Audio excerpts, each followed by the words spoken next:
I definitely won't be allowing the ashram to hear this podcast.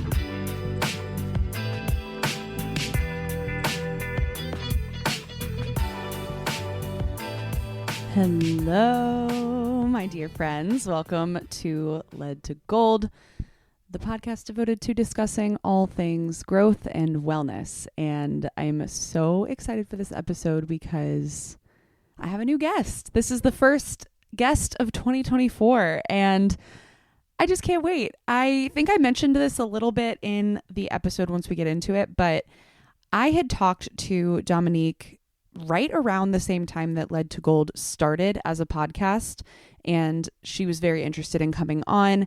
And I'm not really sure why it didn't happen sooner, but in all honesty, I'm so glad that it happened now, because she has embarked on the sort of journey that I think most people would never even conceptualize, and that is taking the leap to living on a yoga ashram. I don't even know if that's the right way to say it, but an ashram nonetheless. And I will let her explain all of the details about Yogaville, which is where she currently lives. But this journey is a big one. It's a big spiritual incubator, as she calls it. And I was just so excited to get to finally talk to her about this, because there's so much about that world that I don't know.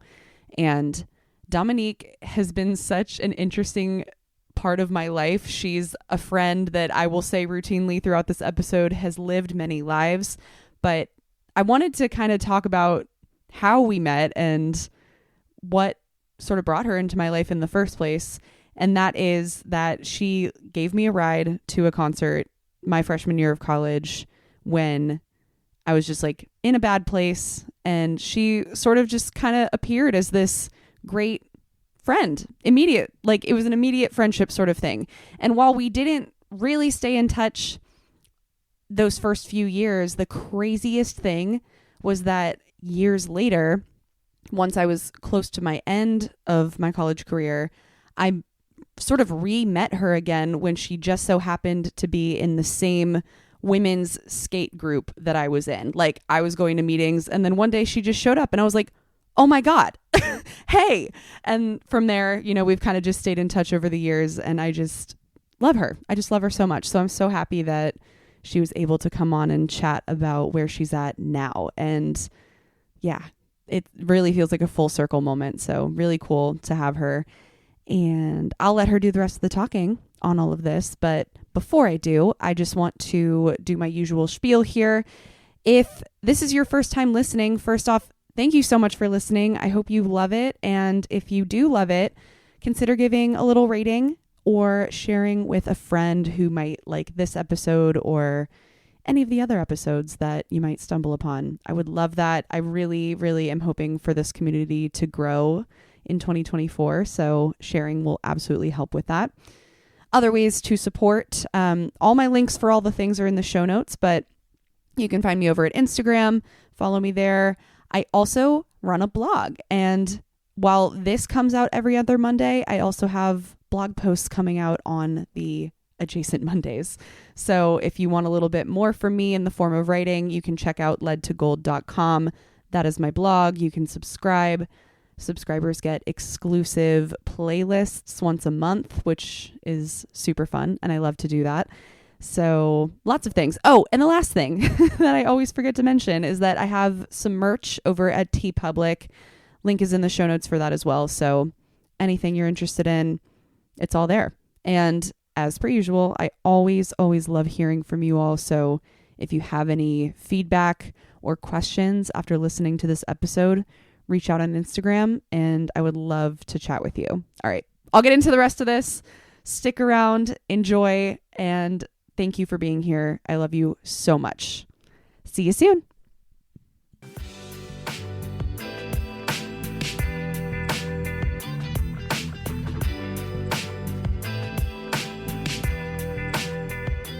I've been virtually tuning in, obviously, through the Yeah. pod. So it's very exciting to be on the pod after listening to so much pod.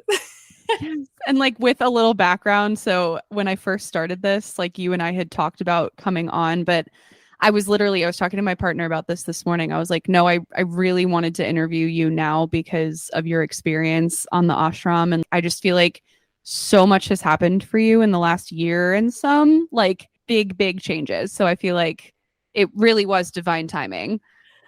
Yes. A Tame Impala song, Brand New Person. Yes. We'll forget the second half of the title. No, If we're you know, past you that. know. If you know, you know. But I do feel like it's wild that I've been here for 8 months and it feels like so much longer, but also so much shorter at the same time because Yeah. time in ashram is just this weird, like a weird vortex. It like doesn't really exist in the same way that it does in the real world. Like I feel Right. like everything's slowed down and you don't really have your phone on you that much. So it's like, oh my gosh, like I totally forgot this or whatever. But Right. I feel like you kind of get to embody the time is not real thing, you know, yes. much more than you get to do in the real world. But I mean, I want to frame this for everybody that might be listening. And I kind of want to start off just by asking, like, what does a typical day for you, not even just on the ashram, but like for you, what does that look like now in Okay, your typical day? day.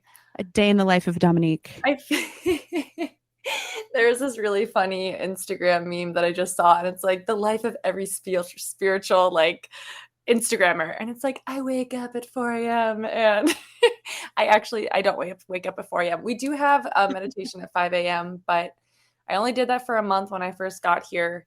I really like you. I love my sleep, so Mhm. I usually wake up around anywhere between 7 to like 8:30.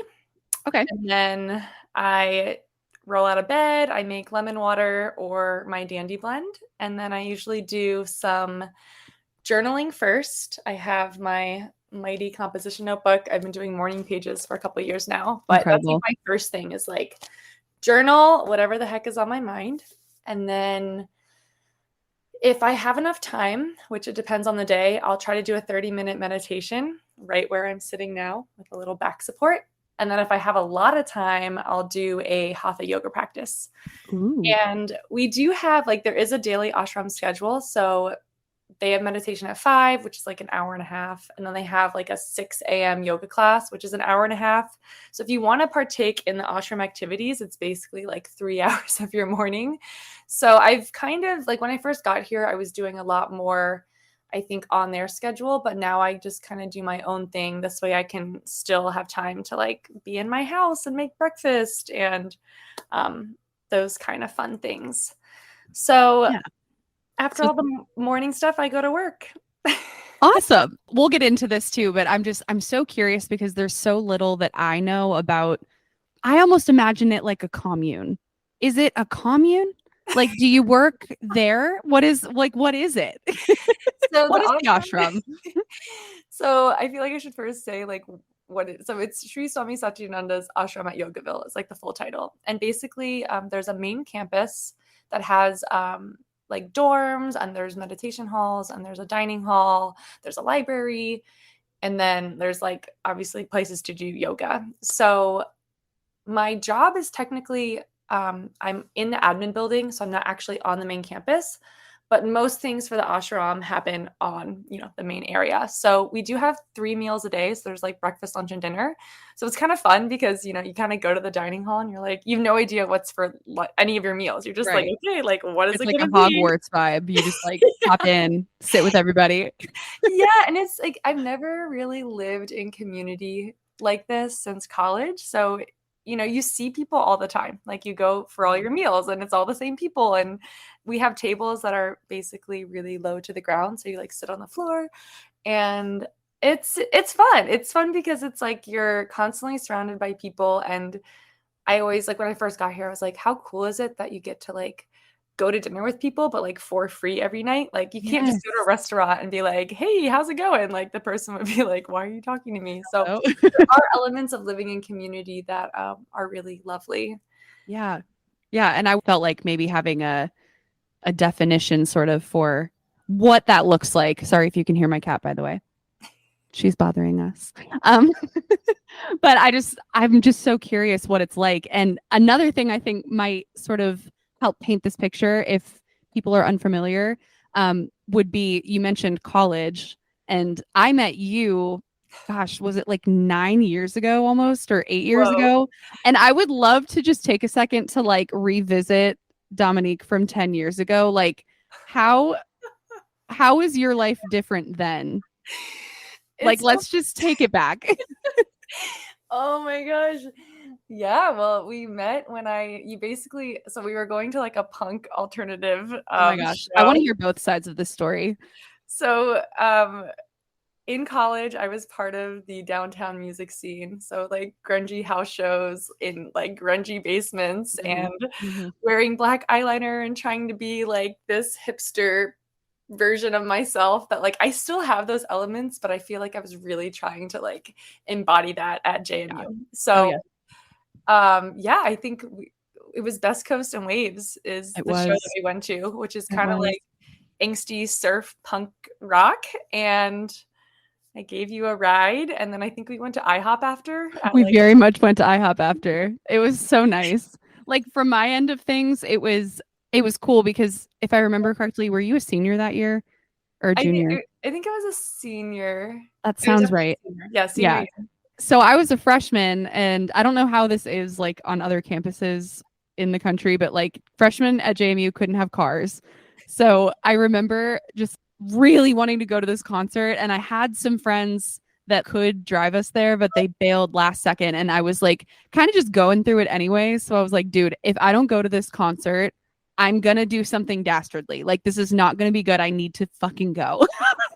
So hit up JMU rides. You hit me up and we're like, wait, I'm actually going to this show. Like, I will literally just take you. And I was like, oh my God. Oh my God. So it was like a beacon for me, because I remember just being like so just in a bad place in general. But then I met you and your friend, was it Katie? And just, I was like, wow, like cool people exist. And this is great. Like, we vibed on that car ride so amazingly. But I also just find it so funny because I think of you then and following up with you years later, and I just feel like you've lived so many lives. Like, you are my friend that has lived so many lives. Absolutely. Like, just so a year ago, so not last year, but the year before, I was at a music festival every single weekend. So it's so like, I have so many people that are like, I would never think that you're living at an ashram, because it's basically the opposite of what I was doing for most of my life. But I feel that, with all my Sagittarius placements and just constantly like, what's next, I have been so many different versions, and they're all still within me. I mean, punk rock, emo, grungy, college, binge drinking, like that was me. But yeah, now I'm like meditating and playing a harmonium and doing mantra and meditation. And it's a really fun place to be. But I will still rage. That's amazing. Like, you got to carry all that stuff with you. And I so admire you for doing that. I feel like sometimes you see that where you do a complete 180. You're like, like, I don't want to live this way anymore. Like, let me just go over here completely opposite. But I really admire your ability to take it all in stride. And you're like, dude, I love every part of my journey. It's all an experience. Like I always say, life is just like a giant trip, and it just keeps getting weirder. And it's like every experience is just as valuable as the next. And so I think that being at ashram and living here, it almost like it popped the spirituality bubble for me, because I think for so long I had this on a pedestal in my head of, wow, like one day I'll live at an ashram and I'll be so spiritual and it will be the best thing ever. And then you come here and you realize that everybody here, including yourself, we're all just humans, like living a human experience. And we're like, oh, like it's not as spiritual as you would think it is, because no matter what, it's the same thing everywhere you go. Everywhere you look, there you are. Yes, I've always loved that phrase. And I could definitely see how that fits in with the lifestyle there. I'm curious too, though, because I saw a little bit about this on your Instagram I don't know, probably when you went to the ashram, but I'm curious, aside from maybe just wanting a change, what inspired you or what led you to the ashram? Like, why do you feel like this was something that was meant for you to do? I love this question. I came to the ashram in 2019 with my late friend Natalie, and we went to this amazing Bhakti yoga retreat. And I talked to some of the people that were there at the time, and they're like, "Oh yeah, like we did this light program." And I'm like, "Oh, what's the light program?" In short, it's like a 28-day yoga immersion. So you come and you live here for 28 days. You get used to the schedule of like meditation and yoga. And then something that Swami Satchidananda was really big on is karma yoga, which is basically like volunteering or just serving others. So that's like a big portion of it. So I was like, okay, I'm going to go back to the ashram. I applied in 2020 for the light program, but then the world shut down. So I didn't actually get an opportunity. And then I was like traveling. And so finally I tried again, I think like in 2021, same thing. They still weren't open. They took like a really big hiatus. So then finally this year, I had my ACL redone and I was just kind of like starting my own business and living at my parents' house. And I just knew that that chapter of being in Leesburg with my parents, I was like, okay, this is ending. I'm going to like go to the ashram. I'm going to reset and then see what happens. So I didn't come to the ashram with the intent of staying full time and getting a job and being completely immersed. But there were so many synchronicities that happened when I got here that it was like a no-brainer to stay. Wow. So I did the light program in July and we're now in February. Incredible. So you did the light program and then you were like, I'm just gonna stay. Like you never really left. Kind of. I had a couple of friends in my light group. There were only 8 of us, but it was like summer, so we're like swimming in the river and like doing all this really fun stuff. Oh, And the nice. time you think in your head, like, oh, 28 days, it's gonna be so long. And in reality, it goes by like so quick, like all of a sudden. And it's so nice because I was intentionally not on social media and I did never had my phone. So time just expanded. It was so amazing. Every day I was just like, wow. And I was camping in a tent in the woods, deep in the woods, Wow. in That's the middle of awesome. July. So it was just it really felt like adult summer camp where I was just like, this is amazing. And Yeah. I've done yoga my whole life. I feel like something really important to add that I didn't add is that my grandmother lived here when I was growing up. Wow. My Oh my grandmother was here gosh. for 20 years. Wow. As a little girl, I remember visiting her here, and I remember the Vidyalaya, which is like the school, and like playing on the playground there. So when my grandmother passed away, I didn't see her for like 10 years before her passing because she was in a nursing home and I was across the country. So long story short, I really wanted to connect with Yogaville because it was such a big part of her life, and that was another driving factor of me coming back. So I always knew it was in the cards for me. I just didn't know exactly when.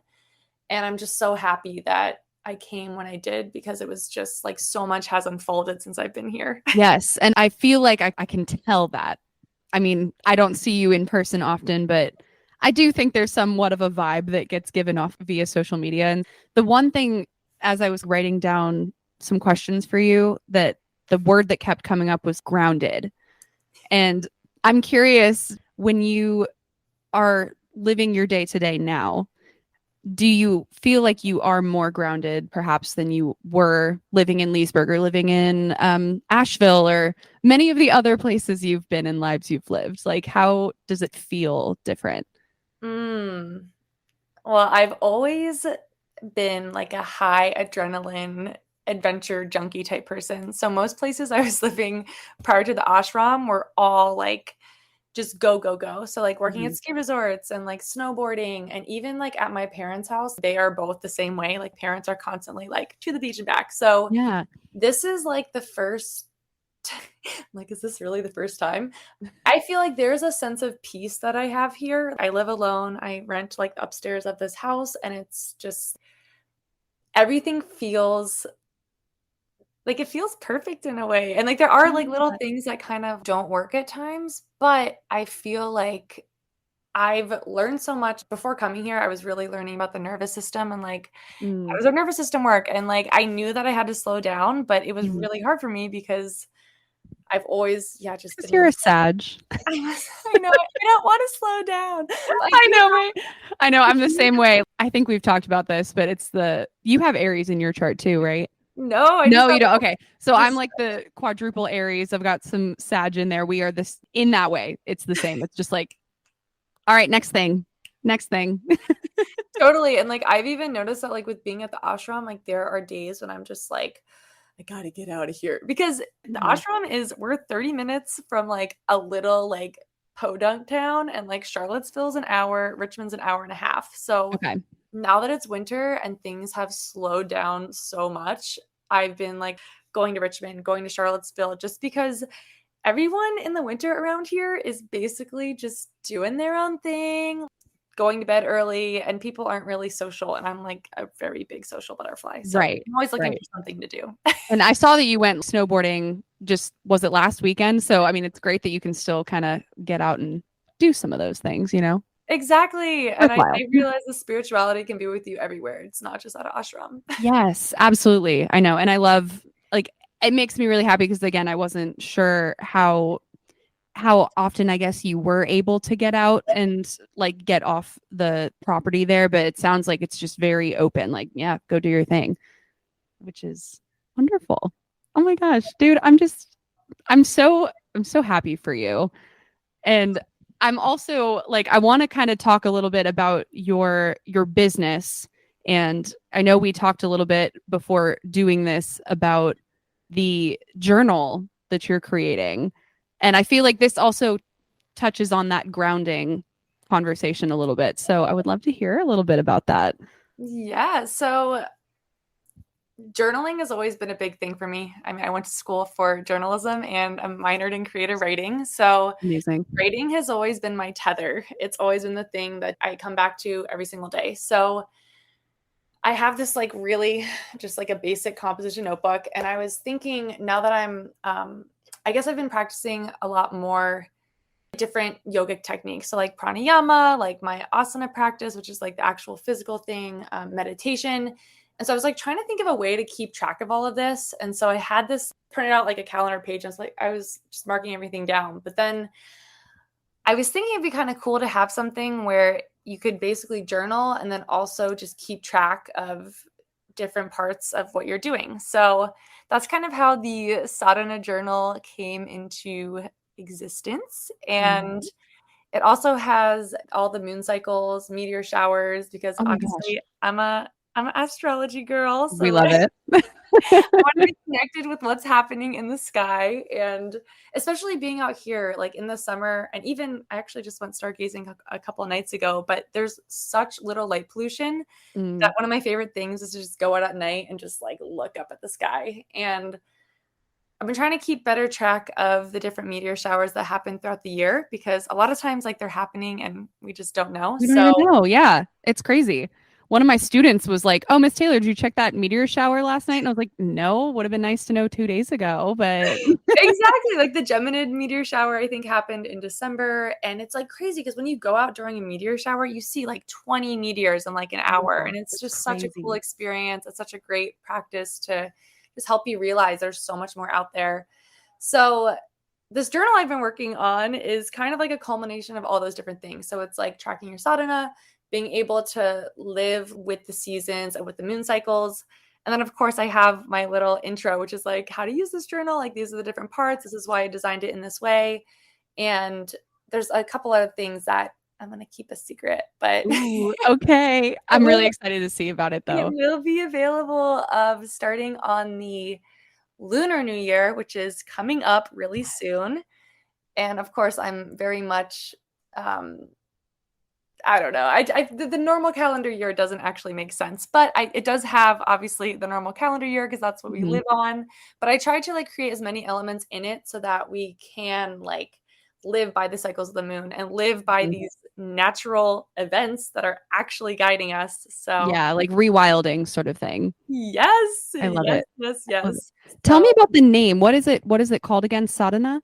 So sadhana is your spiritual practice. It's like the Sanskrit word for spiritual practice. And so it's the sadhana journal and planner, because there is a page for you to basically in the morning, you'll do your morning pages in the journal. And then right before you go to bed, there's like a couple different practices. So it's like there's a gratitude practice, there's a place for like synchronicities, and then you can also mark like what you've done throughout the day. So for me, like I have a Virgo rising, thank goodness. Me And too. it feels so good to be able to like check off, okay, like I did this or I did that. And even something like just movement play, like did you move your body today? And little reminders, because I didn't want it to be so complicated, but I did want to have elements that make you feel really good before you go to bed. Yes, Because there's a place for everything that's important to you is what I'm yes, getting. That's yes. incredible. I'm so excited to see it. You have no idea. Oh my gosh. So I want to keep talking about some of these name things just because so sadhana is that's your spiritual practice. Is that something that you also talk about like on the ashram just as a daily thing? Is that a normal conversation piece? So sadhana, yeah, like everyone had, like you come to the ashram to basically deepen your sadhana practice, to deepen Okay. your spiritual practice. And that Yeah. can look so many different ways. It can be, you have a really intense meditation practice, or it can just be going out into nature barefoot. That is totally a Ooh, spiritual practice. yes. So Sanskrit is wonderful because being at the ashram, I've just learned so much just from these words. So that's one of them. Another one is Purnima, means like full moon, Purnima. So originally it was the Sadhana Purnima journal, but I was like, I think I'm just going to stick with sadhana because it's not a full moon every day. Right. No, I love that. I mean, I think it sounds to me like it's a very all-encompassing name and very appropriate for what you're trying to do there. So, gosh, I'm so excited to see I it. can't wait to show you. And there is one little part, like I do have for the ladies that are using the journal, I have these little moon phases, and it has like, it's basically like a period tracker, but it's like very subtle and it's cute because you get to Okay, like love. in. I mean, I use a period tracking app, but I like the idea of being able to just have it because I love being able to look back and see, okay, like when I was going through this really hard time and life felt terrible. Oh yeah, I was about to bleed or whatever. So It's like an easier way to really see that and also see it all in one place because it's great to have an app, but I feel like having that in the same place that you're tracking kind of everything else. I don't even want to use the word tracking, but just kind of taking stock rather. yeah, just having awareness of what you're doing. And it's like half the time I don't even remember to put my data into the app. So I'm like, maybe this will help me. I can like look back. Okay, let me put this in now. Right. And it's something you can go back on, which is nice too. Okay, last name question because I'm so also super proud of you for this, but also just curious. Your name change. Your name change. And I don't know if maybe I'm misguided. I assume it is something that you get after being at the ashram for a while, but I would love to know more about how that whole thing works. Yes. Oh, so there is a very old Swami here, and the Swamis are the like the devotees of Swami Satchidananda, and they're all really old because Swami Satchidananda came here. He came to America in the 70s and he did the invocation at Woodstock, and that's how people know him. Ooh, But wait. Sorry. I don't want to Can we pause. He can was we talk about that for a second? Like what yeah, does that mean? He did the invocation at at what? Woodstock. So Tell me like about that. Woodstock, the big music festival, basically. Mhm. So Sri Swami Satchidananda was like they called him like the Hollywood guru because he was very like Hollywood elegant. He has lots of photos like in nice cars and with like exotic animals. But long story short, and this is actually cool because the guy, so Swami Satchidananda's helicopter pilot is my landlord. Um, Wow. so That's and get cool. this, his Sanskrit name is Garuda, which means eagle because an eagle flies. I So love that. basically your Sanskrit name usually has to do something with like your personality, or sometimes it's like similar to your actual name.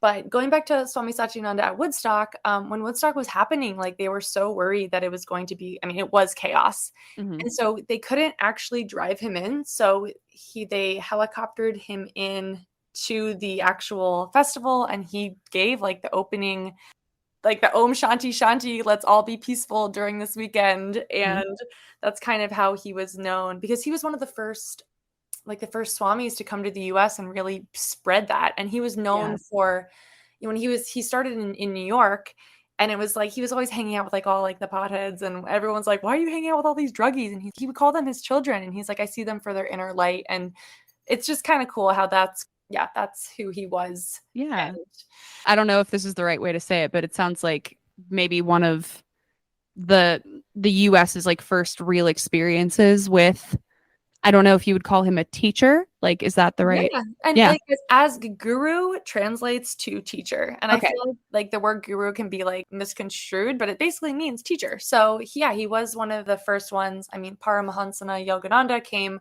earlier, but he's like he basically took yoga and dumbed it down for Americans and was like, this is what it is. Nowadays, like everybody knows what yoga is, but Right. that's kind of how he first started. So one of his devotees, Mataji, she's like 95. She originally was a nun, and then she became a swami, which is basically a sannyasi, which is a renunciate. So when you're a swami, you have to wear a light peachy orange.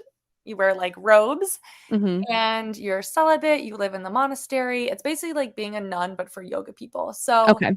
Mataji was here. She was really good friends with my grandmother. And So cool. when I came here in 2019 with my friend Natalie, I had a chat with her. So I've always felt kind of connected to her. And Mataji means mother. That's her actual name is like Swami Guru Charanandananda, but Mataji is much easier. So I knew that I wanted my name from Mataji. And when we had a conversation about it, she was like, well, what do you want to think of when you hear your name? Because the whole reason you have a Sanskrit name is that you're constantly remembering like these divine names. So my name is Aramati Vrindavani, which Aramati means protector of the worshippers. And then Vrindavan is a place in India where Krishna resides. So it's like protector of the worshippers of India, and it's also the goddess of devotion. So being a bhakti and doing kirtan and just constantly like devoting myself to the divine through music and chanting, that's kind of how my name came to be. And I love that. Mataji, and she's so sweet. So that's incredible. And I feel like that means so much more too, that it came from somebody so special. And I'm curious too, was it just a conversation where you guys kind of thought through like, these are the things that matter to me. Okay, cool. Or I don't know if it was you or if it's another place that I've seen this, but I've almost seen like ceremonies where it's like your name is given. Is that something that happened in this situation? There is an option to do like mantra initiation, which is a very big deal. It's basically like inviting the guru, which would be Sri Swami Satchidananda, into your life for eternity. So like even through further incarnations, you're basically accepting that. I did not do mantra initiation because it's like a karmic lifelong contract. And I don't know if I love Swami Satchidananda, but I don't necessarily think of him as my guru because Yeah. No, that makes sense. I was just curious because I know that I've at least heard of that being a practice before, but I wasn't sure if that was similar for you. So that's really interesting. And I just think, so cool. To me, it sounds like it's an opportunity to kind of not even reinvent yourself, but almost the opposite. You're really coming into yourself in being able to name yourself in that way, which is really cool. It's scary. Like I was very nervous. Like when I asked Mataji, because I was speaking with her one day and I was like, Mataji, like I want you, to give me a name. And she was like, oh, like she's so sweet. Like I wish I could show you like a picture of how sweet she is. She's like a super old lady, and she was like, oh, of course, my darling. And she actually like when she gave me my name, she was so nervous that like she was like, I don't know if like it's not what we thought, because I thought it was going to be like a bhakti name, which means also devotion. But she said that when she asked Swami Satchidananda, he was toiling over it, and that it was something that she kept kind of having to like process. It was just a kind of a whatever toiling process. It's a process. It was a process. But I'm very happy with it. No one else has my same name, which is cool, and it is really like, cool. It just makes me kind of leaving a different version of myself behind. Like I still use my other name, but now I have a second name. Right. I love it. Let's talk, because you just said this. Let's talk for a second about the many lives if you will. I'm so interested to see how you relate to I keep saying your many lives, but like your past. I really think of it for you as your many lives because I'm just like, wow, like Dominique has done so much in the relatively short time that I've known you. I'm just like, oh, she's in Asheville now. Oh, now she's snowboarding over here now. Oh, she's going to music festivals. I have to laugh about it, but I mean it in the most admirable way. I'm totally laughing with you because I'm like, this is literally my life. And I forget that not everybody does that. And then I have to remember, Yeah. like, oh, yeah, this is totally not normal. Yeah. So I guess my question is you mentioned this a little bit earlier, but in your practice now, how do you kind of stay in touch with all of those versions of you? Or do you at all? Like, are there versions of you that you have had to let go of? I'm curious. A great example is for my birthday this year. There was a kirtan workshop going on, and I'd been like looking forward to it all year.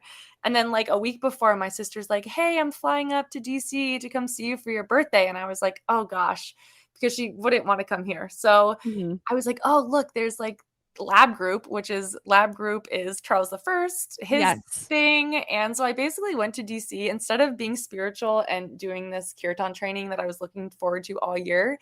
I went to DC. I wore my black hoodie, ate some mushrooms, and basically just womped out. And it was the best birthday ever. I was just in it. I'm like listening to deep, dark bass music, and it felt so good. And I feel like there's definitely been, like, when I first got to the ashram, I bought all the white clothes because like everyone here wears white. And I was like, okay, like I need to be so pure.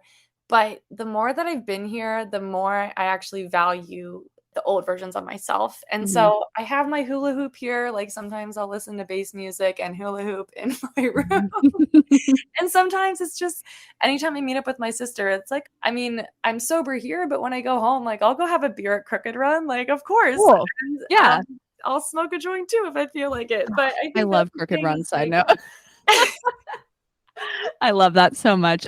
I think it's really cool too that you mentioned that your birthday example, because to me that gives you an opportunity to like revisit, like that's such a special way to revisit who you were however many years ago. I think that's really cool. and it's And never I gonna not be a part of me. Like I don't ever want to be so spiritual that I'm like, I don't want to be a sannyasi. I don't want to renounce my entire life and my family and never have sex again. Like that's not what I'm trying to do. But I think you come to an ashram because it's a spiritual incubator. Like you come here, Mhm. you learn things really quickly, you sit with yourself, and then you take those skills back to the real world. But nobody's perfect. And I feel like the more real you can be, the more messy you can be, the more you just aren't trying to like force yourself to be a certain way, the better. That is, I want to sit with that for a second because I resonate with that. I think it's common for people to see something like an ashram or in any sense like a spiritual community and just feel boxed in. But do you think that the ashram holds that expectation? It sounds like they kind of don't. Like you kind of get to be your own person. I'm curious. I definitely won't be allowing the ashram to hear this podcast. And I mean, the vibe here is like, so we're like a cool ashram. I say that because Okay. you go to like an ashram in India and like, or like a Buddhist place, and it's going to be really serious. And Mhm. luckily, we have a really awesome group of young people that are here right now. There are strict rules about like how you dress. Like you're in the summer, like you're not supposed to show your legs and you're not Mhm. supposed to show your shoulders. There are rules here, like you're supposed to be practicing brahmacharya, which is celibacy. We're all vegan, so no meat, eggs, fish, anything. And there's other rules, but I live off campus, so I don't have to abide by those specific rules all the time. Not that Right. I'm doing anything crazy, but I think it's really important to have separation because it's very unrealistic to be a sannyasi, a renunciate in this Western world in this Yeah. day and age. But what's so trippy is that most of the swamis that are now in their 70s, they all renounced and became sannyasis when they were in their early 20s. Wow. But it was totally different. It was like the Hmm. 70s then. Like it was a Hmm. totally different, and the guru was alive. When the guru passes away, Swami Satchidananda's he passed away like in early 2000s. Hmm. It's a very different vibe. So Right. I'm trying to imagine what it would have been like for them. I imagine having the guru there makes it probably a little bit more important, if And that's the right so word. intense, like, because with Yeah. a guru, you're experiencing the most intense form of love that you've ever experienced. So like when you're in this guru's presence, because he was an enlightened being, you're just feeling. I've never been in the presence, but I hear all these stories all the time, and it's like they can't take their eyes off him, and they're Mhm. all washing his feet, and that's like not what's happening here. We don't have anyone. No one took over after him, Right. and the other trippy thing is that it's just a bunch of hippies. So like there's all these old hippies that those are our elders here, and Mhm. we're all just kind of here trying to just go deeper in our spiritual practices, but not. I mean, there are people that walk around super like serious, and I'm definitely not one of them. But it's not so boxed in that you have to do that. It doesn't sound like. It sounds like everybody is kind of they're there for their own path, whatever that may be. Yeah, and like we do learn from Swami Satchidananda, but I definitely think without his, you can go see the wax figure. There's a literal wax figure of him where he's entombed. You're not going to go there and be like, you're going to be very serious because it's like Right. going to a where someone's buried, but Right. it's serious in some ways. But during meals, like we're all talking about whatever we want to talk about, and I had a collage night the other night, and Super I have cool. pizza in my fridge. So there's Love other it. things that we do that are kind of outside the realm. And I think that's like, yeah, as a 30-year-old living at an ashram, like you have to have some type of break from that. Yeah, a 30-year-old in 2024 Yeah. too. You got to have a little something in there. Like I get what you're saying. It would be very difficult to completely leave the Western world. You're still at the end of the day, you're in Virginia. I'm You're in Virginia, and chilling. if I go to India, it's gonna be a different story. Like I feel like if I go to India, I am gonna be, but I'm not gonna be there forever. So, Right. Are you interested in that at all? I'm oh curious. my gosh, absolutely. Like I really wanted to go this year for my birthday. Basically, a lot of people at the ashram go to India in the winter because it's just Ooh. really quiet here, and Mhm. I didn't have the funds to make it happen. And now I have a very close friend over there, and I'm just watching all his videos, and I just can't wait. I Yeah. absolutely can't wait because I want my name, Vrindavani. There's a place in India called Vrindavan, and I just really want to go there. It sounds like a calling. I mean, I'm manifesting that for you 100%. I know you will get there. I definitely will for sure. My last real question for you, we could definitely take this in different directions. Well, I guess I have two more questions, but second to last question. In terms of grounding into your spiritual practice and integrating into a new way of living of sorts, I know you have so much history here that it probably feels very familiar to you, but I'm curious if there are any things that you have had to work through, like in the past 8 months since you've been there, that have been challenging. Like what's been the hardest part or the hardest thing that you've had to kind of integrate since living on the ashram? Oh gosh, the hardest part has been when I first got to the ashram. So I think everyone has this idea that you're going to come to an ashram. If you're like a yogic person, you think that you're going to come here and you're going to fall in love and you're going to meet your yogic soulmate and live happily ever after. And so when I first came to the ashram, I was definitely like, I had some flirty little like short fling type things. They weren't very long lived or deep, but it's been really hard to coming out of a relationship. Let's see, I'm trying to think. My relationship ended in 2021.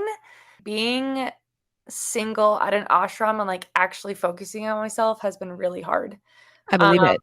there's such a big part of me is like that came here like thinking I was gonna meet someone, and it's just not happening. So I think that's Mhm. been like a big thing to like let go of, is like this dream of like, oh, I'm gonna live happily ever after. And then I mean I probably will live happily ever after, but I know you will.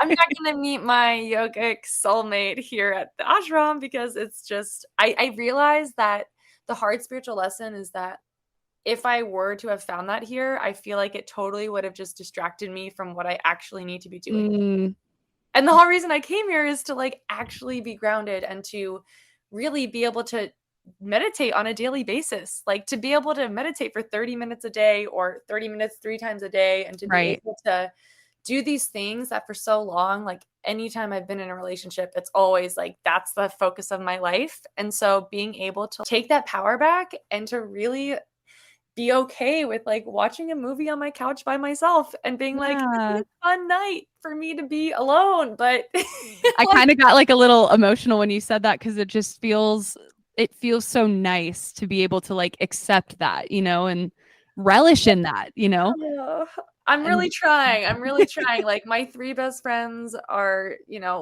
they're all married and two of them just found out they're pregnant. And I'm over here like, one day I'll meet somebody. But I know that like the time, like I had to take a break because I've just been so like hyper connecting with people for so long that for me to be intentionally single and to like try and actually enjoy it without being on a dating app, without like seeking, is right. the medicine that I didn't want, but I actually need. Yes. I mean, it sounds like just the way you're describing it, it sounds very potent and it's important for your journey too. And I feel you. The late 20s, early 30s is like that pinnacle time where you're just like, God, everybody's getting engaged. Everybody's getting married. Everybody's having a baby. And it's just no matter how hard you try to be that person that's like, I have no timeline. Like it's okay. We don't all go. I know that it's hard. And I've actually been thinking, I'm like, I don't want to get too into this topic, but like I feel like for the first time, like I went through like the whole baby craze, like past couple of years. I think you turn 27 and it's just like the hormones are surging. Something happens. But I keep thinking, I'm like, like I don't like if I don't meet a partner anytime soon, I don't have kids, like I think I'm actually gonna be like totally okay. And that's something that I feel like I've been not feeling that way. And I don't know, just something happened where I'm like fixating on that, like fixating on getting married or like having kids like I was in my previous relationship. What a waste of time, because it's never about that. And I don't want to be, I just want to like let life continue like flow and like, have the synchronicities come, and that's my path, not oh I need to do this because everyone else is. Yeah. And if it makes you feel better, I feel like that's so natural for you. A lot of times I'm like, maybe I don't know Dominique that well, but that's always the vibe that I have gotten from you. And like in our conversations is like, you let the flow happen. I've never once thought of you as the type of person that is like chasing something. I hope that you feel that a little bit. I'm just chasing God at every moment. There you go. There you go. That's the real mission. Okay. My last question. What would you want Best Coast and Waves era Dominique to know about your life now?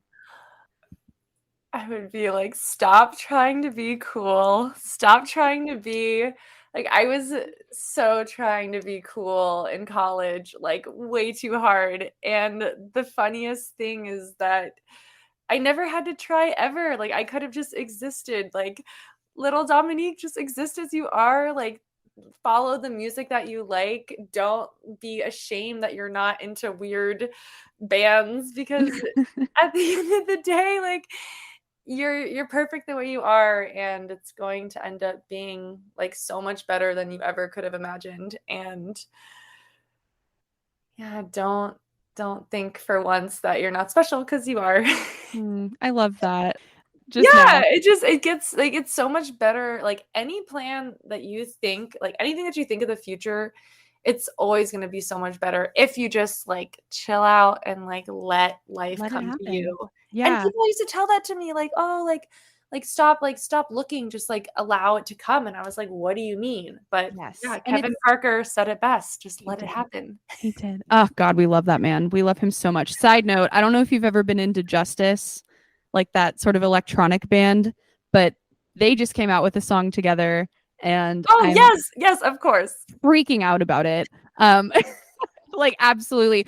This is a little mini tangent, but I really just started getting into Justice this past few months. And I thought that they were done. Like I didn't really look that far into it, but I'm like, they're kind of old. I bet they don't tour anymore. And then when that song came out and they did it with Tame Impala, I'm like, stop right now. Stop right now. 2024 is going to be the best year of all the years. We have Justice and Tame Impala. I will have to check out Justice, because I know every single Tame Impala song by heart, but I don't know Justice, so I that's will definitely send something I'll you have to check out. I will send you a live album immediately after this call that I put on repeat. Like every weekend, if I'm like in a partying mood, but I'm not going anywhere, I'm like, let's just put this on. Yes. But back to what you said, I really resonated with the acknowledgement and the wanting to talk to our younger selves and say that like things get so much better, because that is the exact sort of work that I've been doing just in these past few weeks. And I love that that's a little synchronicity that just showed up here, because literally same.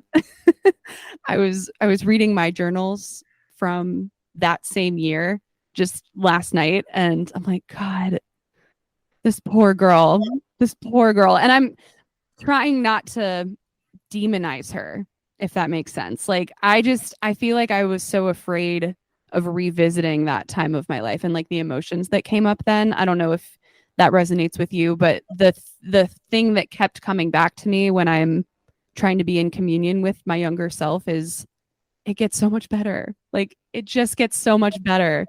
And I hope that that's true for anybody who might be listening to this and like going through a hard time, because like I just wish that I knew that. And I'm so glad you said that. And the worst things can happen. Like I've had so Yeah. many people like die on me and like had horrible things, and it's like despite that like deep grief and those deep dark periods, like it did get better. And it's so hard to see that when you're in it, that like Mhm. things are gonna, have like be good, but there's always like the little bit of light that, is coming in. It shines through. Little light So shine. true. All right, let me grab my cards, but we'll pull a little card. BRB. I was gonna try and surprise you. I actually have We're Not Really Strangers too, and I was like, I'll surprise her, but you have yours, so this Oh is my God, that would have been so fun. I I always say this at the end. I know you know because you listen, but I pull a card at the end of every single episode from the We're Not Really Strangers Healing Edition. And if you ever, anybody that's listening, feel the need to kind of journal along, please do. But we'll both answer this question. I'll let you go first. Ooh, okay. Are you ready for a somewhat deep one? always. Okay, here we go. The question is well, it's not a question. Today, I'm struggling with blank. Oh. Deep one. Mm. Today, I'm struggling with knowing that the choices that I'm making right now in my life by being a part of this ashram and being completely outside of normal society, it is going to make my life look very different. And I say this, I feel like I'm being vague, but it's like specifically with like there is a renouncing that happens when you come here. Like you're basically renouncing a lot of life, and you're just choosing a wildly different path, and it's been kind of hard to like remember that it's worth it. Mm. I keep thinking like, is this really worth it? And I think it is worth it. It's just that some days is harder than others. Yeah, And it can be. I could definitely see how it might be like somewhat isolating or just maybe even like lonely. Yeah, like you were kind of touching on that earlier. But I also think it's a surrender, and surrender is usually so beautiful, even if it's really hard and scary to do. But I don't know if you feel the same way about it.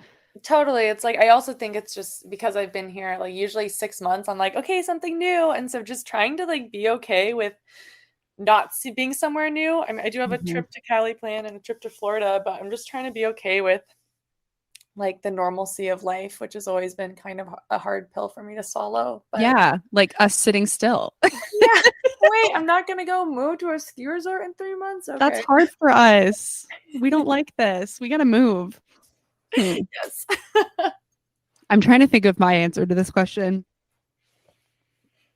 I think I haven't today's been a pretty chill normal day, but I think the bigger thing coming up was and I feel like I talk about this on my show a lot, but this morning I could not get out of bed. Like I was just dragging. Like absolutely dragging. And I think I think this is going to be something that I work on for a while, but I definitely am struggling a little bit with just the motivation to like enjoy my day, if that makes sense. That sounds depressing, and I don't think of it that way, but I just wish that I had a little bit more of like a okay, it's another day. Let's get up. Let's do it. Let's get at it. And I so don't like ever. Especially in the winter, like my bed is so comfy, and even like I'm usually like jumping out of bed, and the past couple of weeks I'm just like, but it's so cozy. I Like know. I have this little Bible app, which is funny because yeah, I'm totally in yogic life, but there's this Bible app and I use it every morning just so I can lay in bed for an extra 10 minutes. I'm like, oh, what is this? What does Jesus have to say to me? And this whole past month, it's been wild theme. So it's like wild Jesus and like wild Ooh, covenant. So I anyway, love that. That it's sounds really a interesting. great app. You should definitely get it. It's called Lectio 365. Okay, I might have to check that out. That sounds like a great way to You start the have day. an excuse to lay in bed for an extra 10 minutes and listen to the gospel of the Lord. You know what my horrible one is? It's my horrible get out of bed in the morning app is Pinterest. And I'll explain why. Because it's like, obviously, if you're on Instagram, you're just sitting there like doom scrolling, which is awful. And I don't do that anymore. But with Pinterest, you get these like nice images. And I'm like, you know, I want my life to look like this today. Let's get it going. That's actually amazing. I love that. Otherwise, I'd be watching cat videos for like, an extra 30 minutes. I'm like, oh crap, I gotta go. I gotta go. If it works, it works, you know. I try not to start my day in bed on my phone, but sometimes Pinterest is like the kick in the ass I need, I suppose. But I love that for you. whatever works. Oh my gosh. This was so fun, dude. I'm so glad we could catch up. Same. It feels like I'm like, how long did we talk for? Like it could have been 10 minutes. Been all day. I could absolutely talk for 3 more hours or more. My face hurts from smiling. This is Me really too. fun. Gosh, I love you so much. I love you too. I will definitely, I don't know when it will be, but I would love to have a little visit sometime. Yes. You're not too far. My futon, this is well, it looks pretty messy right now, but I Oh, do have a pull-out futon for guests amazing. and like Oh, that's so areas for cute. chilling. So guests are always welcome. Love it. Especially definitely highly recommend summer. We can go float the river and just be Yes. Okay, noted. If you're still there in summer, I will be there. Absolutely. Because I have 2 free months. Let's do it. I love you so much. Thanks We'll for talk chatting with soon. me. I know Whenever you're your journal comes out, let me know so we can do a little. soon. I have to like do some finishing touches, but I'm like, I gotta get this thing out because the new moon is soon. Or Yeah. It's next Friday. okay. On that Yeah. note, I'm gonna work on that. Let's do it. All right. Sweet. I'll let you get to it. Thank you so much. Thank you. Talk Bye. to you soon. Bye.